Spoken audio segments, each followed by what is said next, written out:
Good morning बच्चों। आज हम धारावाही विद्युत कुंडली के केंद्र पर चुंबकीय क्षेत्र की तीव्रता से संबंधित सबसे पहले एक आंकिक प्रश्न को हल करेंगे। उसके पश्चात धारावाही विद्युत कुंडली के अक्ष पर चुंबकीय क्षेत्र की तीव्रता ज्ञात करेंगे। तो सबसे पहले अपन एक आंकिक प्रश्न ले लेते हैं।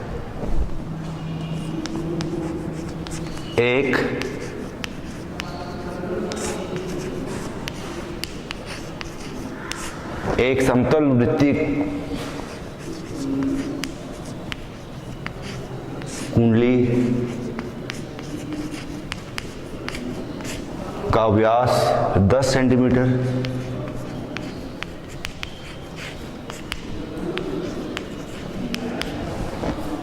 तथा फेरों की संख्या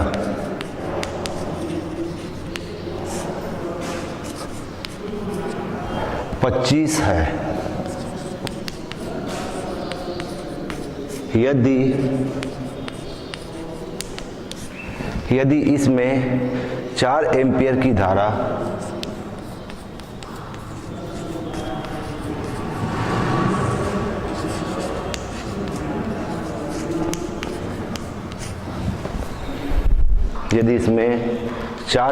धारा प्रवाहित की जाए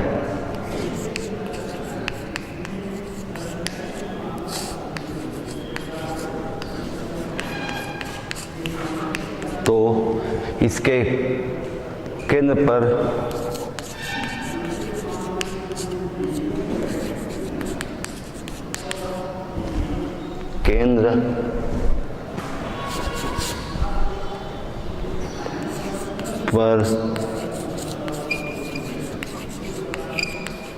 चुंबकीय क्षेत्र की तीव्रता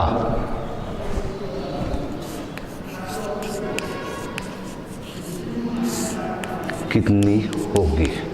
तो ये प्रश्न है। सबसे पहले आंकिक प्रश्नों को हल करते समय एक बार अच्छे से पढ़ लेना चाहिए। एक समतल वृत्तीय कुंडली का व्यास 10 सेंटीमीटर तथा फेरों की संख्या 25 है। ठीक है। यदि इसमें 4 एम्पीयर की धारा प्रवाहित की जाए तो उसके केंद्र पर चुंबकीय क्षेत्र की तीव्रता कितनी होगी। हम पढ़ चुके हैं, क्या पढ़ चुके हैं? वृत्ताकार कुंडली के केंद्र पर सूत्र, सबसे पहले हम सूत्र लिखते हैं। सूत्र B बराबर होता है μ0 बटे 4 पाई 2 पाई IN बटे R। ये सूत्र है जहां पर I कुंडली में प्रवाहित धारा का मान है, N फेरों की संख्या या लपेटों की संख्या है और R उस कुंडली की त्रिज्या है। प्रश्न में दिया हुआ है, क्या क्या दिया हुआ है अपन देख लेते हैं।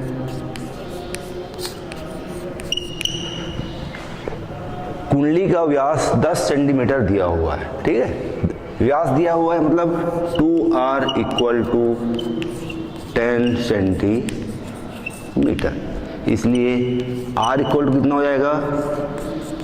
5 सेंटीमीटर, या इसको अपन मीटर में बदल दे तो ये 5 गुणित 10⁻² मीटर हो जाएगा। ठीक है, ये 2R व्यास दिया हुआ है, ये R होता है और यहाँ से यहाँ ये 2R के बराबर है। इसका मान दिया गया है यहाँ पर 10 सेंटीमीटर, तो R बराबर हो जाएगा 5 गुणित 10⁻² मीटर। और क्या दिया हुआ है? फेरों की संख्या 25 है।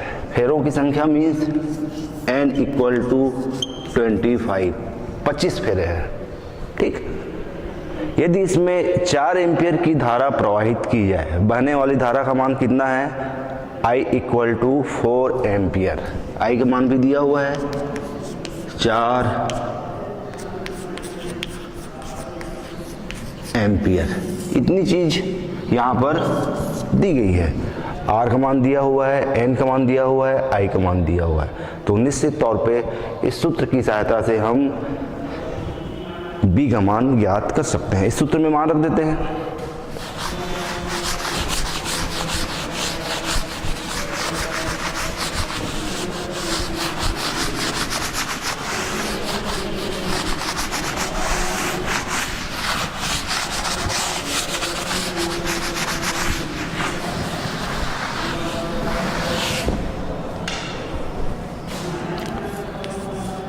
B इक्वल टू म्यू 0/4 की वैल्यू हमको पता है कितना है, 10⁻⁷ इसका मान होता है 10⁻⁷ गुणित इसका मान दिया हुआ है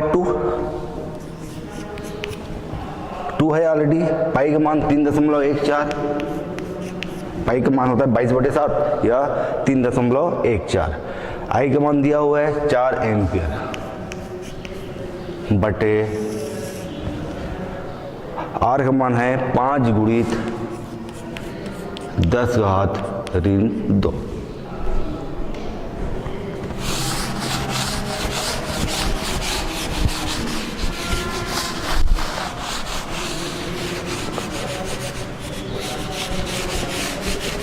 और इसमें फेरों की संख्या है 25। तो हमने ये सूत्र में मान रखा, इसको आगे हल कर देते हैं। B इक्वल टू 10⁻⁻2 ऊपर चला जाएगा तो ये हो जाएगा 10⁻⁻5, ये +2 हो जाएगा तो ये -5 इंटू 4 × 2 ऐड कर देते हैं इसको, 4 दूने ये 8 के बराबर है गुणित 3.14 गुणित 25/5, ये कैंसिल हो जाएगा। या B इक्वल टू हो जाएगा 10⁻⁻5 इंटू 40 इंटू 3.14, ठीक है। या इसको ऐसा लिख सकते हैं, B इक्वल टू हो जाएगा -5 में एक जीरो यहाँ पर और है, इसको अपन माइनस कर देते हैं, घटा देते हैं तो क्या हो जाएगा -4 इंटू 4 क्रॉस 3.14। या इसको और आगे हल कर देते हैं। B इक्वल टू 10⁻⁻, कितना है -4, इसको इससे मल्टीप्लाई कर देते हैं इंटू 4 × 4 16, 4 × 16 1 56.12, 12 दशमलव कितना आ गया 5-6 आ गया। या B इक्वल टू इसको और लिख सकते हैं ऐसा 1.25 क्रॉस, पॉइंट को हम इधर ले आए तो ये क्या हो जाएगा 10⁻³ टेस्ला, इसकी जो इकाई है टेस्ला। तो ये हो जाएगा आंसर जो हमने अभी आंकिक लिया। धारावाही वृत्तीय कुंडली के केंद्र पर जो चुंबकीय क्षेत्र की जो तीव्रता होगी 1.25 गुणित 10⁻⁻, ठीक है, टेस्ला के बराबर होगी।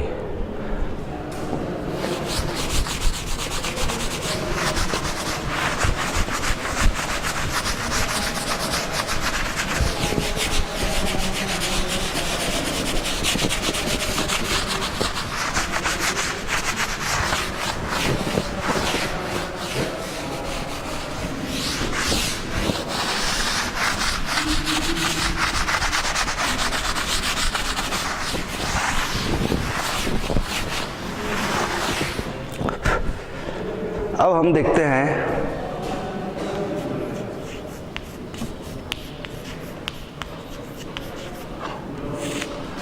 धारावाही वृत्तीय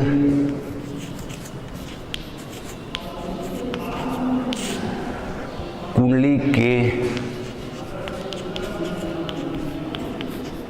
अक्ष पर, इसके पहले हम क्या पढ़ा था, धारावाही वृत्तीय कुंडली के केंद्र पर हमने चुंबकीय क्षेत्र की तीव्रता निकाला था। अब हम देखते हैं धारावाही वृत्तीय कुंडली के अक्ष पर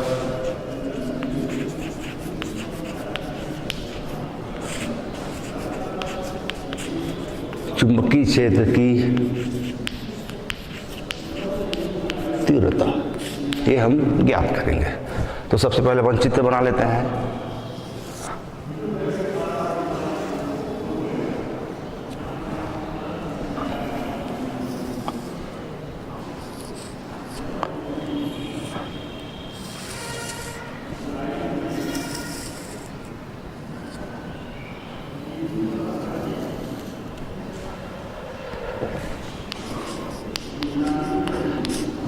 अपन क्या करते हैं, मान लो ए त्रिज्या का की एक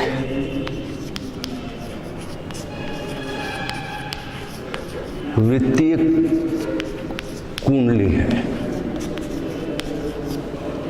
चित्र में साफ दिखाई दे रहा है, ए त्रिज्या का एक वृत्तीय कुंडली है। इसमें आई धारा, जिसमें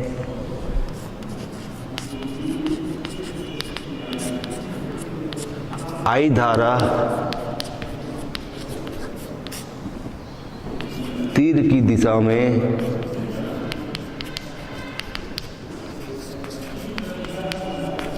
प्रवाहित हो रही है। क्या बताया मैं? ए त्रिज्या की एक वृत्तीय कुंडली है, ठीक है, जिसमें आई विद्युत धारा तीर की दिशा में प्रवाहित हो रही है। कुंडली के हमें क्या ज्ञात करना है? कुंडली के अक्ष पर उसके केंद्र O से x दूरी पर एक बिंदु P है। ये बिंदु P है। कुंडली के केंद्र से उसके अक्ष पर x दूरी पर कुंडली के अक्ष पर उसके केंद्र से, केंद्र O से, केंद्र इसका जो वृत्तीय कुंडली है उसका केंद्र क्या है? यहाँ पर O है। O से x दूरी पर एक बिंदु P है। साफ दिखाई दे रहा है, ये वृत्ताकार कुंडली के केंद्र O से x दूरी पर एक बिंदु P है। इस बिंदु P पर हमें क्या ज्ञात करनी है? चुंबकीय क्षेत्र की तीव्रता ज्ञात करनी है। P है जिसमें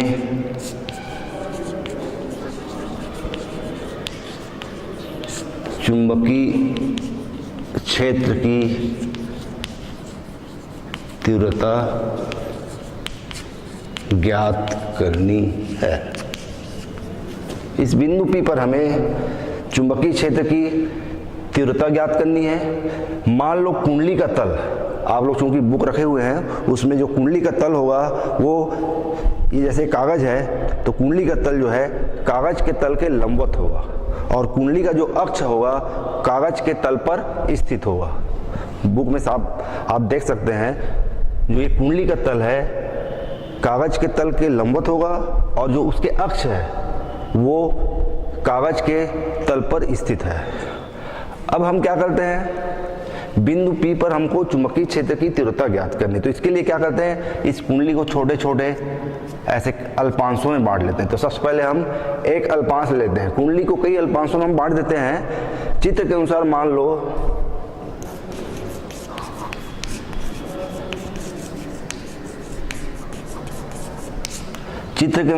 कि हम एक अल्पांश ले लेते हैं ऊपर की ओर AB,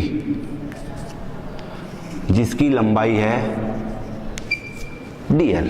एक छोटे से अल्पांश कुंडली के ऊपर भी भाग वाले पर, यहाँ पर हम एक छोटे से अल्पांश dl की कल्पना करते हैं, जिस AB ले लेते हैं, एक अल्पांश AB लेते हैं जिसकी लंबाई जो है कितनी है, dl के बराबर है। इस अल्पांश के कारण बिंदु P पर चुंबकीय क्षेत्र की जो तीव्रता होगी, ठीक है, और इस अल्पांश से बिंदु P की दूरी स्मॉल r है। चित्र में साफ देखिए क्या बताया। सबसे पहले चित्र के अनुसार हम इस वृत्तीय कुंडली को छोटे छोटे कई अल्पांशों में बांट देते हैं। एक अल्पांश हमने ऊपर की ओर लिया हुआ है AB, जिसकी लंबाई dl है। इस अल्पांश से बिंदु P की दूरी स्मॉल r है, चित्र में दिखाया गया है। तो इस अल्पांश dl के कारण बिंदु P पर उत्पन्न चुंबकीय क्षेत्र की तीव्रता आपको पता है बायो-सेवर्ट के नियम से। ये हो जाएगा dB equal to μ0/4 pi IDL sine theta बटे क्या होगा r का स्क्वायर। ठीक है, dB इक्वल टू इस छोटे से अल्पांश के कारण बिंदु P पर उत्पन्न चुंबकीय क्षेत्र की तीव्रता dB equal to μ0/4 pi IDL sine theta बटे r का वर्ग। लेकिन यहाँ पर स्पष्ट है कि इस अल्पांश को बिंदु P से मिलाने वाली रेखा, ये जो कोण होगा कितने के बराबर होगा, थीटा इक्वल टू 90 डिग्री के बराबर है। इस चूंकि थीटा इक्वल टू 90 डिग्री, इसलिए dB इक्वल टू हो जाएगा μ0/4 पाई IDL साइन 90/r का स्क्वायर। थीटा का मान 90 डिग्री है, तो हम मान को रख दिए।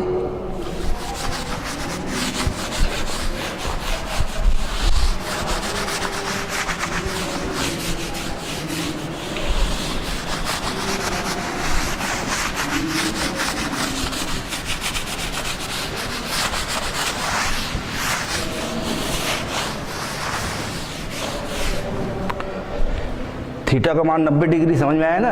अल्पांश को बिंदु P से मिलाने वाली रेखा जो कोण अंतरित कर रही है, यहाँ पर साफ दिखाई दे रहा है, ये 90 डिग्री के बराबर है।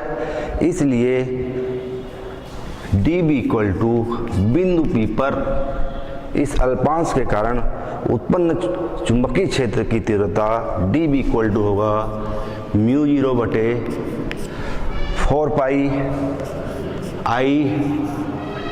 IDL बटे r का स्क्वायर, समीकरण नंबर 1। हम इसको समीकरण नंबर 1 ले लेते हैं।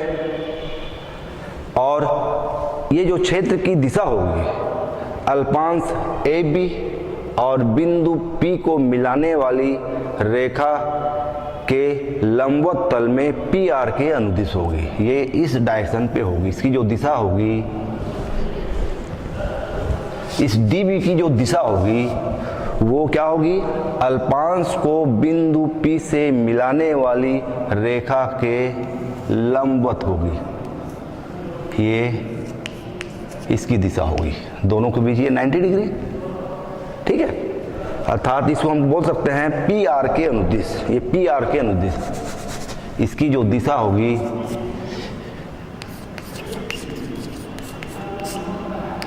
PR के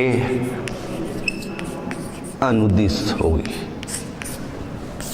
किसकी दिशा, इस अल्पांश के कारण बिंदु P पर उत्पन्न चुंबकीय क्षेत्र की तीव्रता की दिशा होगी अल्पांश को बिंदु P से मिलाने वाली रेखा के लंबवत होगी। लंबवत ये 90 डिग्री है, तो ये किसके अनुदिश होगी, PR के अनुदिश होगी।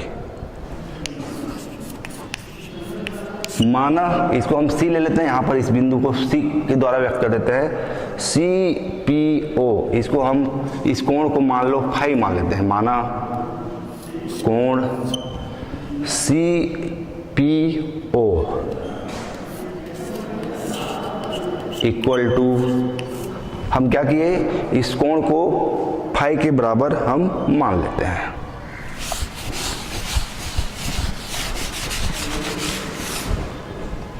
ये कोण फाई के बराबर है, तो निश्चित तौर पे ये कोण भी फाई के बराबर होगा। यहाँ पर इस चुंबकीय क्षेत्र dB को हम दो घटकों में वियोजित कर सकते हैं।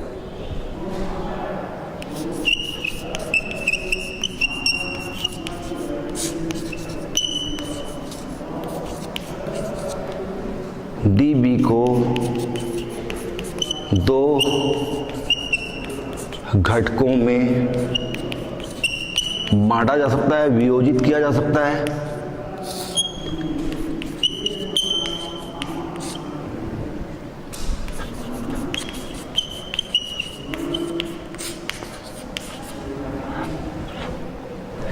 इसको अपन थोड़ा सा कंप्लीट कर लें चित्र को।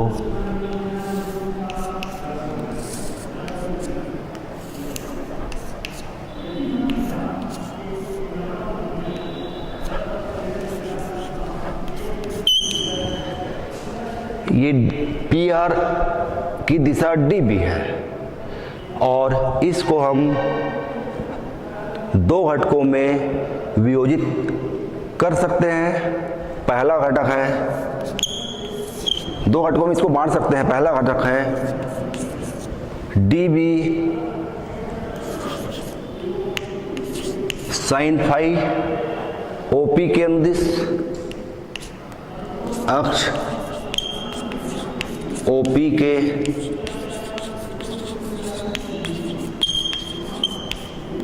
अनुदिश, ठीक है। दूसरा घटक है डी बी कास फाई अक्ष ओपी के लंबवत। देखिए एक घटक है ये ओपी के अनुदिश, अक्ष ओपी के अनुदिश, अर्थात ये हो जाएगा डी बी साइन फाई और ये हो जाएगा D B cos phi P N के अनुदिश। डी बी कॉस फाई अक्ष ओपी के लंबवत पी एन के अनुदिश। इस प्रकार से इसको हम दो घटकों में बांट सकते हैं।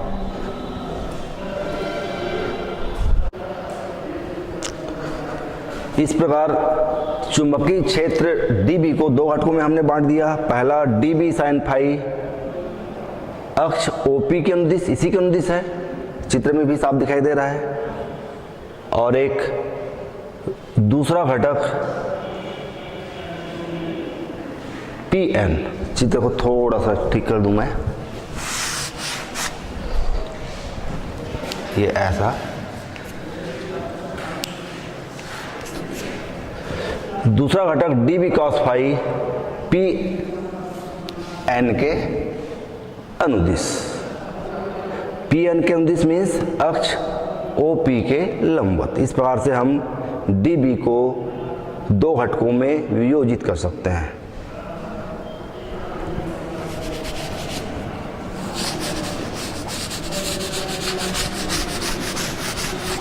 सेम इसी प्रकार से ऐसा ही हम एक दूसरा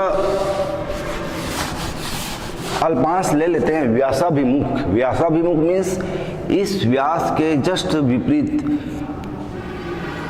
इसी के सामने एक दूसरा अल्पांश ए डैश बी डैश ले लेते हैं। इसकी भी लंबाई इतनी है जितना कि हमने ए बी की लंबाई लिया dl, उतना ही लंबाई हम इसी के सामने व्यासाभिमुख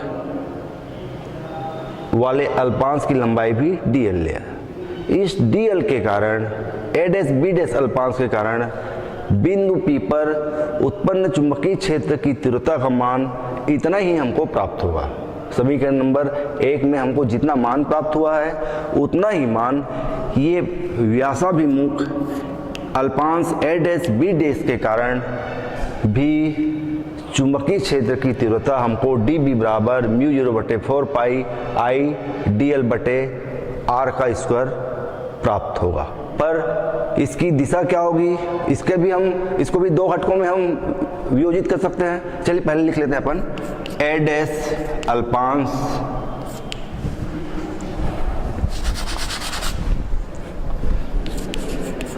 व्यासाभिमुख अल्पांश a डैश b डैश जिसकी लंबाई dl है के कारण बिंदु P पर चुंबकीय क्षेत्र की तीव्रता, इसका मान भी उतना ही हमको प्राप्त होगा।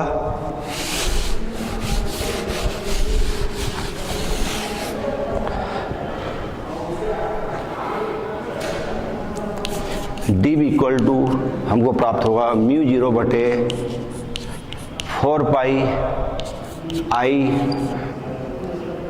डी एल बटे आर का स्क्वायर। इसकी दिशा जो होगी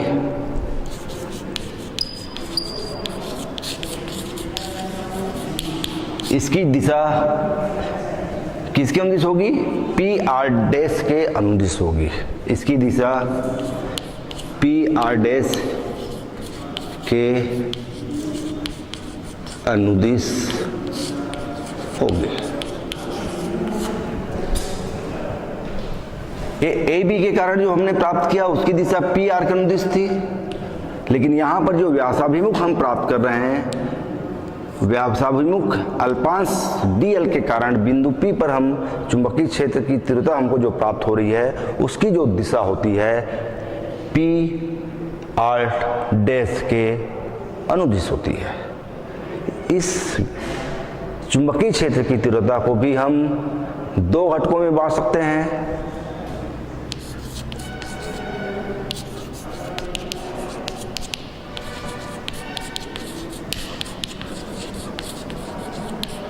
दो घटकों में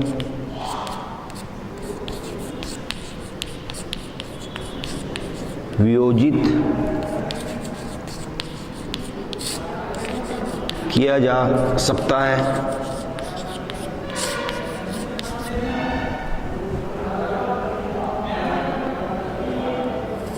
एक है, पहला है डी बी साइन फाई अक्ष ओपी के अनुदिश दो घटक में बांट दिए।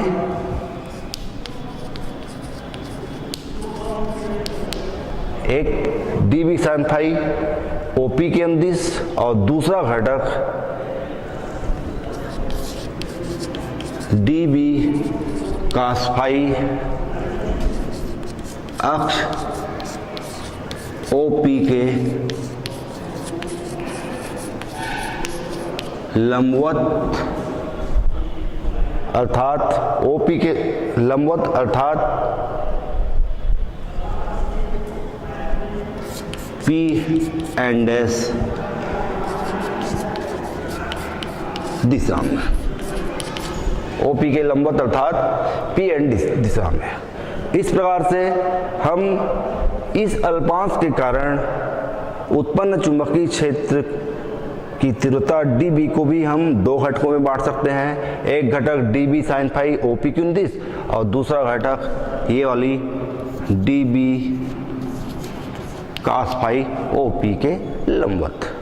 चित्र में साफ दिखाई दे रहा है कि पी एन और पी एन डैश एक दूसरे के विपरीत है और बराबर है। ए भी dB कास फाई है, ए भी dB कास फाई है। तो ये जो लंबवत घटक है ये एक दूसरे को निरस्त कर देते हैं। ठीक है, समझ आ रहा है ना? ये जो लंबवत घटक है पी एन और पी एन डैश एक दूसरे को क्या कर देते हैं? निरस्त कर देते हैं। वृत्तीय कुंडली के सभी अल्पांशों के कारण जो घटक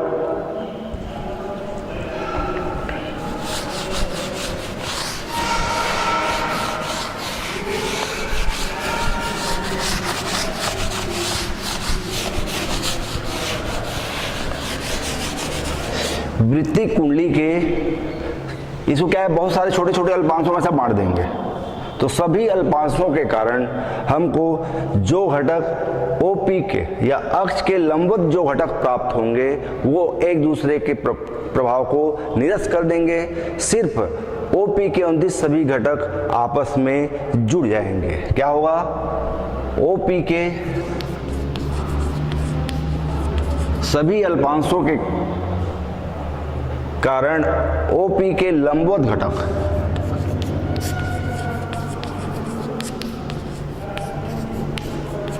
निरस्त हो जाएंगे, इसका प्रभाव खत्म हो जाएगा। सिर्फ बचेगा, क्या बचेगा, ओपी के अनुदिश घटक, ओपी के अनुदिश घटक आपस में जुड़ जाएंगे।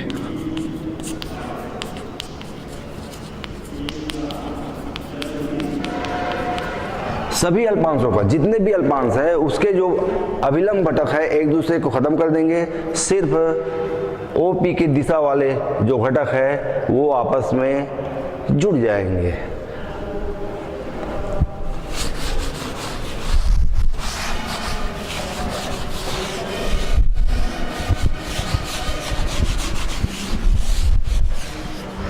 अतः वित्तीय कुंडली के कारण बिंदु P पर, अतः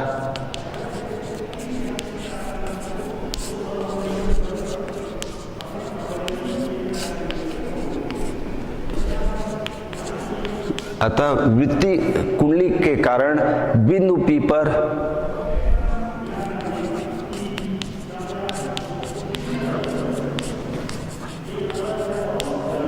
अक्ष, उसके अक्ष के अनुदिश निकाल रहे हैं ना, अक्ष के अनुदिश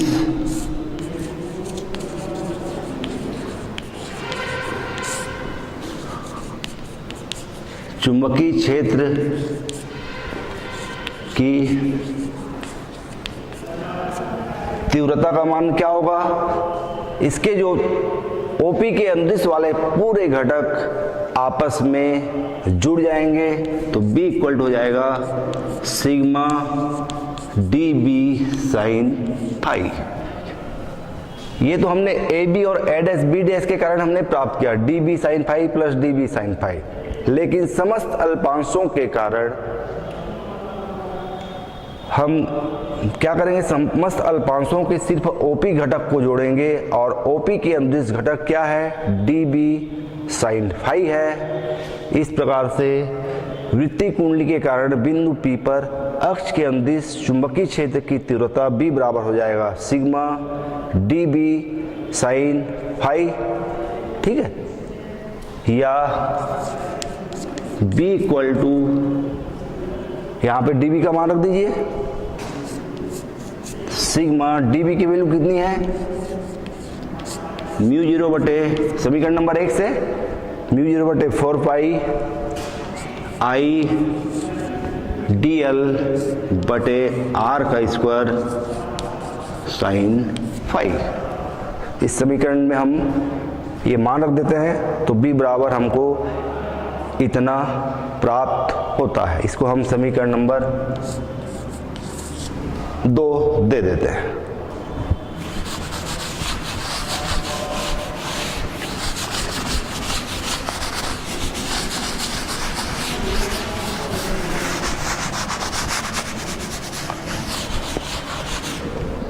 देखिए समकोण त्रिभुज COP में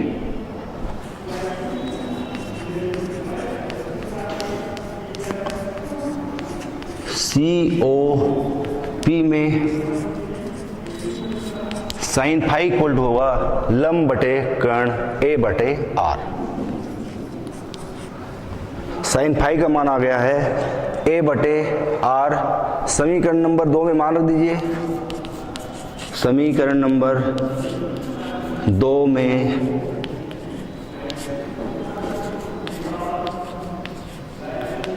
मान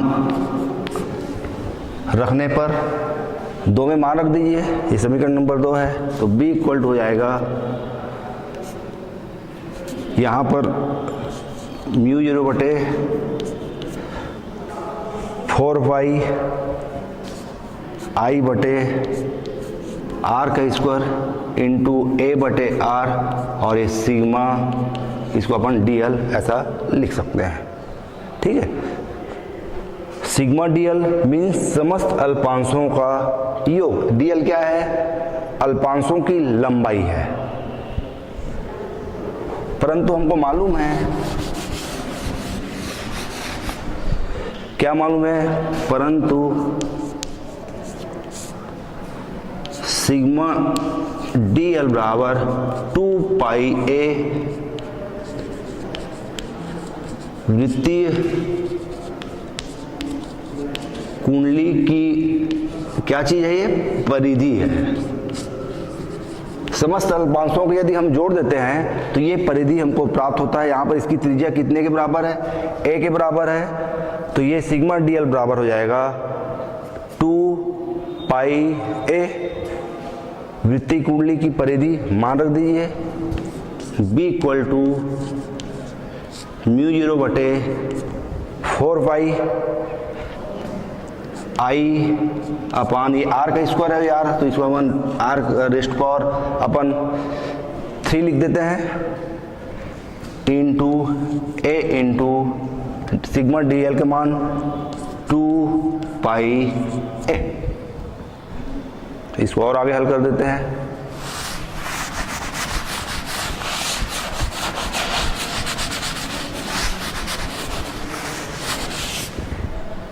b बराबर म्यू 0 बटे 4 पाई, ठीक है, आई अपान आर रेस्ट पावर 3। यहां पर a है, 2a है, तो a स्क्वायर हो जाएगा, a स्क्वायर इंटू 2 पाई। तो ये इसको अपन दे देते हैं समीकरण नंबर 3 या 4 जो भी है, समीकरण नंबर हम इसको दे दिए 4।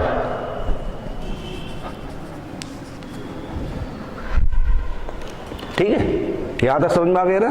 सबसे पहले क्या किए, सिग्मा डी एल की वैल्यू हमने रख दिया, रखने के बाद हमको ये समीकरण प्राप्त हुआ, a और a स्क्वायर हो गया, तो म्यू 0 बटे 4 पाई आई अपान आर का घात 3 इंटू ए स्क्वायर इंटू 2 पाई। पुनः चित्र को देखिए, समकोण त्रिभुज COP में कर्ण का वर्ग अन्य दो भुजाओं के वर्गों के योगफल के बराबर होता है। यहाँ पर कर्ण क्या है, आर का स्क्वायर इक्वल टू ए का स्क्वायर प्लस एक्स का स्क्वायर, हम पढ़ चुके हैं पाइथागोरस प्रमेय से। कर्ण का वर्ग अन्य दो भुजाओं के वर्गों के योगफल के बराबर होता है, या आर इक्वल टू क्या हो जाएगा, अंडर रूट ए का स्क्वायर एक्स स्क्वायर। इसको आगे अपन ऐसा हल कर सकते हैं,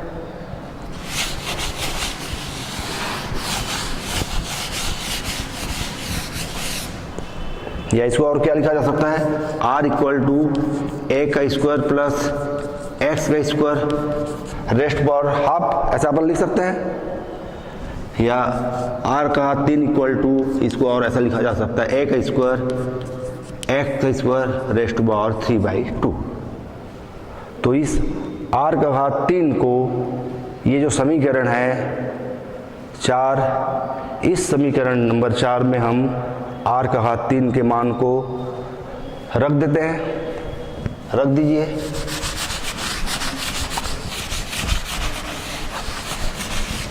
आर का घात 3 को हम इस समीकरण नंबर 4 में इसकी वैल्यू को हम रख देते हैं, तो b इक्वल टू क्या प्राप्त होगा, b इक्वल टू प्राप्त होगा म्यू 0 बटे 4 पाई आई अपान आर के घात 3 की जगह हम क्या लिखेंगे, ए का square plus x square rest power 3/2। आई अपान हो जाएगा ए का स्क्वायर प्लस एक्स का स्क्वायर, ठीक है, का घात 3/2 इंटू ए का स्क्वायर इंटू 2 पाई। इसको थोड़ा सा हम व्यवस्थित कर लेते हैं इस प्रकार से, b इक्वल टू म्यू 0 बटे 4 pi into 2 pi I a का स्क्वायर अपान ए का स्क्वायर प्लस एक्स का स्क्वायर रेस्ट द पावर 3/2। ये समीकरण नंबर हम 5 प्राप्त किए। ये समीकरण नंबर 5 जो है धारावाही वृत्तीय कुंडली के अक्ष पर चुंबकीय क्षेत्र की तीव्रता का व्यंजक है। यदि इसमें फेरों की संख्या n है, यदि फेरों की संख्या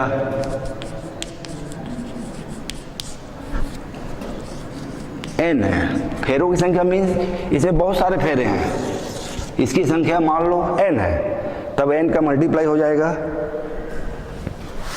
तब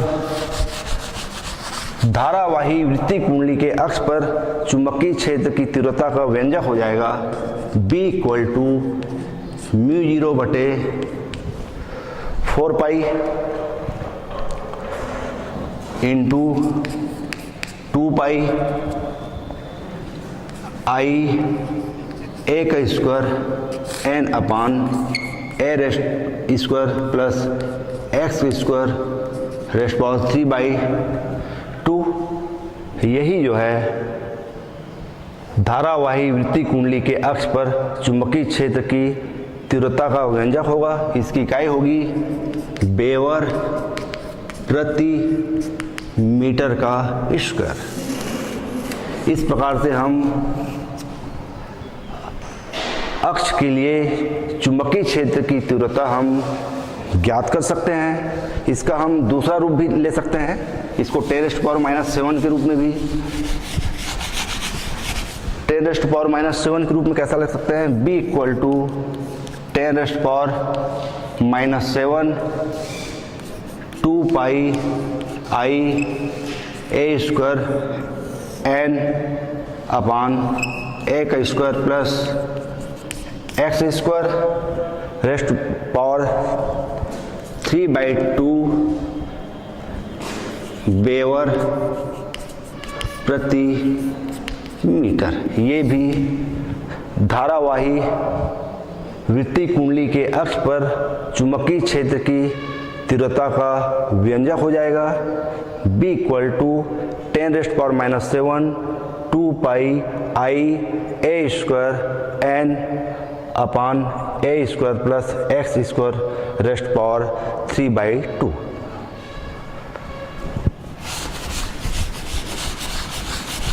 यदि बिंदु P, अब दो स्थिति अपन देखते हैं। पहली स्थिति, यदि बिंदु P केंद्र पर हो,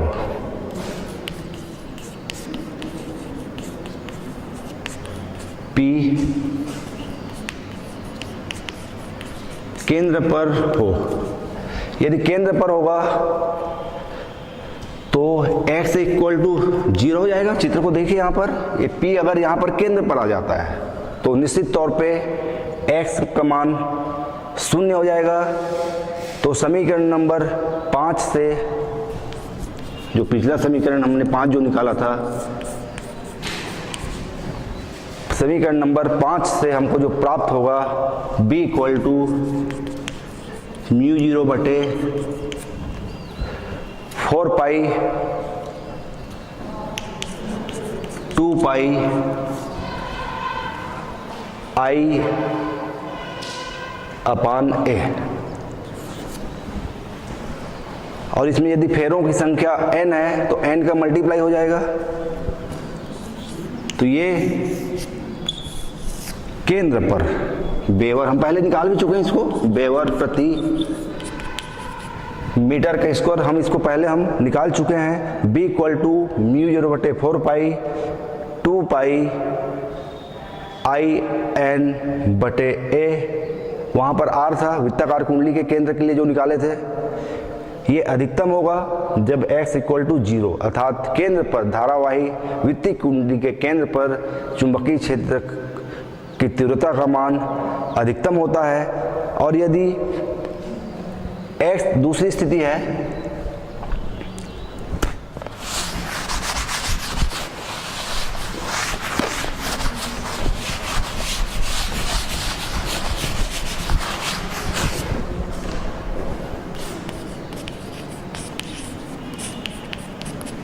यदि x equal to infinity, x मान को हम यदि अनंत ले लें, ये बहुत अनंत पर, बहुत दूर पर है, बाहर है, तो उस कंडीशन में चुंबकीय क्षेत्र की तीव्रता का मान 0 होता है। तो तो इस धारावाही वृत्तीय कुंडली के कारण अगर x दूरी पर हम चुंबकीय क्षेत्र की तीव्रता अगर ज्ञात करें तो वो 0 होता है, और यदि कुंडली के केंद्र से दूरी के साथ चुंबकीय क्षेत्र की तीव्रता में परिवर्तन का ग्राफ खींचना चाहें तो हमको जो ग्राफ प्राप्त होता है, यदि ये b इस डायरेक्शन पे b है और इस डायरेक्शन पे x है, तो ये जो ग्राफ हमको प्राप्त होता है कुछ इस प्रकार से प्राप्त होता है। दूरी के साथ चुंबकीय क्षेत्र की तीव्रता में परिवर्तन का ग्राफ हमको इस रूप में प्राप्त होता है। इस प्रकार से आज हम सबसे पहले एक आंकिक प्रश्न को हल किया, तत्पश्चात धारावाही वृत्तीय कुंडली के अक्ष पर चुंबकीय क्षेत्र की तीव्रता के लिए हमने व्यंजक ज्ञात किया। धन्यवाद।